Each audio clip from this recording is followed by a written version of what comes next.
guys. Really appreciate you taking the time out. No worries. No problem. On tour with Blink-182, which seems like a pretty unlikely pairing of bands. How did this come about? How did the tour come about? I think Ben's.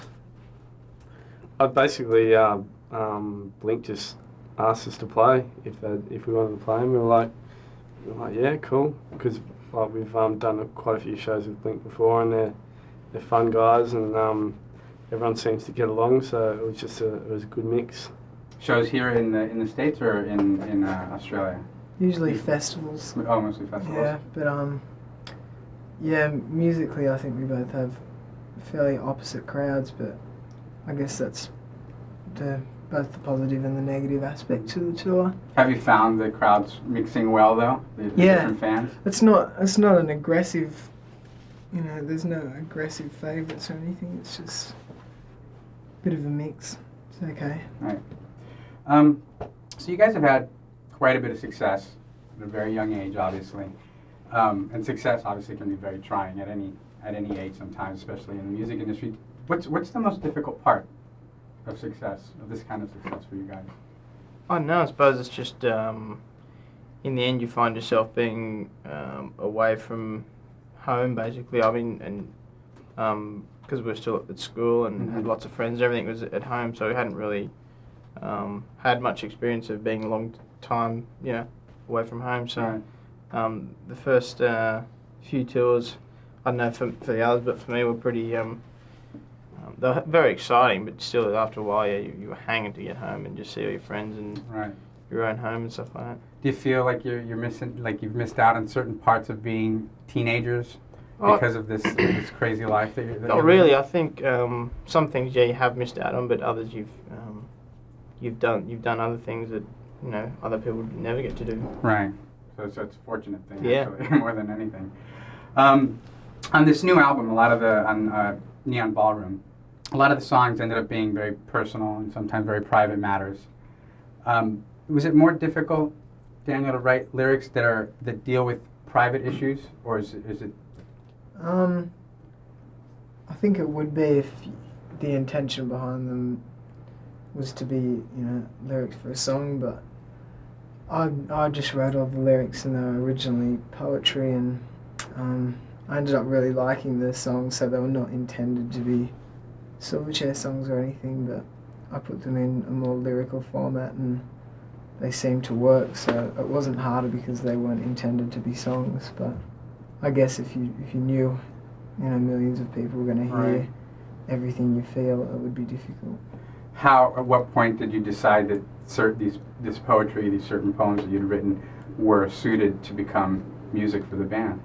Well, just when I started writing music again, I found that the nature of the music and the actual moods that I was feeling when I was playing the songs coincided with what I'd written lyrically. So, I just mixed them together and made the words fit.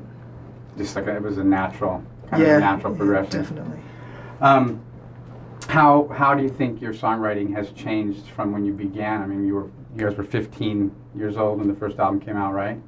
Yep. What's the biggest evolution? I don't know. I guess we've got more comfortable with each other, with each other's playing ability. So we're a lot more confident when we play because we tend to just trust what we're all going to do, and we gel a lot better. Whereas before we were always looking around, expecting someone to mess up, or expecting once you do that you mess up, and then. But Do you guys agree with that? Is a fair assessment of the evolution of the band? Yeah, I suppose just more experience along the way as well, and just playing more and more, and yeah. I recently read a quote from Daniel in Rolling Stone that said that with the first two albums, although I really liked them, I never got total creative satisfaction from them. So with this album, I really wanted to do something I could be proud of. Did you accomplish that? Yeah, definitely. With the first two albums, that it was more just a form of expression for me. I don't know about the other two. It was more just a way. It was an outlet, and I think it's important when you're at that age. I think it's important to be expressive in some way, you Mhm. know, where you're not hurting anyone else. If you've got anger pent up, or if you've got feelings for something, you should be expressing them. But yeah, it was more just traditional hard rock music, just more influenced by what I was listening to, whereas this album was, I guess, an artistic expression of just wanting to create and do something different rather than create something that I knew I liked. Right, and the sound changed a little bit from the past, Yeah. from the other two albums. Were you concerned that with the possibility that the fans wouldn't react well to this different sound that the band was creating? A little, because like you said, it is a little more aggressive. It's almost, there's some songs that I think border on punk almost. Yeah, it's not no, I personally, I think we all found it actually one of the more exciting things, knowing that there's a large possibility that a large percentage of our fan base would not like it. Mm-hmm. And there was also a large possibility that people who never liked Silverchair previously would like this album. So Right. in order to just get an honest representation of who liked the album, we just obviously had to expose it to people and show that it was different to what we'd done previously. And I think we were lucky, with how well our original fans responded to it. Yeah, and they have been. Everybody seems to be, even critics as well, have been responded pretty well to the album. There's a song on the album, Emotion Sickness, which has David Helfgott playing piano on it, which is, I think, it hasn't really been mentioned too much about this union of you guys. How did that come about? How did you get Helfgott to come in and contribute? It was we had a whole list of people that we wanted to play piano on that song because I'd had meetings with Larry, who actually wrote the piano part, and I was explaining to him the kind of thing that I envisaged for that part. And obviously with a manic, discordant, unsettling piano part, which I had in my head, you needed someone that could play that kind of thing relatively naturally. Mm-hmm. So obviously David Helfgott was at the top of the list, but I don't think any of us really expected to get him to play it. And I don't know, I guess our people got in contact with his people and he was keen to do it. And you were in the studio with him? Yeah. Recording it? You Yeah, guys were we were together. all How was there. that experience like working with him? It was good. I mean, I hadn't seen the movie at the time, so Oh. I really didn't know what to expect. But, just meeting him, there was that kind of, I know, that aura in the room. And it's just, it was quite exciting. Yeah. Was there a moment where like you were watching him perform and he actually blew you away with what he could do, or? The whole thing blew me away pretty much. Mm-hmm. Not just his performance, but the way he carried himself and the way that he just seemed so uninhibited by the whole process. He was Right. just in there doing his thing, and obviously thinks differently to a lot of people, so it was relatively admirable. I think we were all just standing around watching in amazement. Right. It was really good. Any chance of there being a live performance with him, or have you done it already? I don't know. We haven't done it, and I don't know if we will do it because he's not too used to playing with Right. rock bands. He's used to, Might be a little jarring for him, I'm sure. I think he plays at his own speed and does Right. what he wants to do rather than having to stick to certain tempos and play with a band. Right. But if he ever expressed interest, I'm sure we wouldn't say no. Of course, that'd be. But that we would be- wouldn't. I that'd be a lot wouldn't of fun. personally want to ask him just so he didn't feel bad when he said no. Right. Also, earlier this year, you guys contributed to a Clash tribute album, right? You did London Calling, right? Was London's that the song? Burning? London's Burning. Yeah. Burning. I'm sorry. Why that song? What made you choose that song in particular to cover? That was one of my favourite Clash songs when I started playing guitar, just because it was 4 chords. Simple. About 4 chords. So it was just The basically easiest one. the same chord on different places on the neck. So I loved it because I could play it.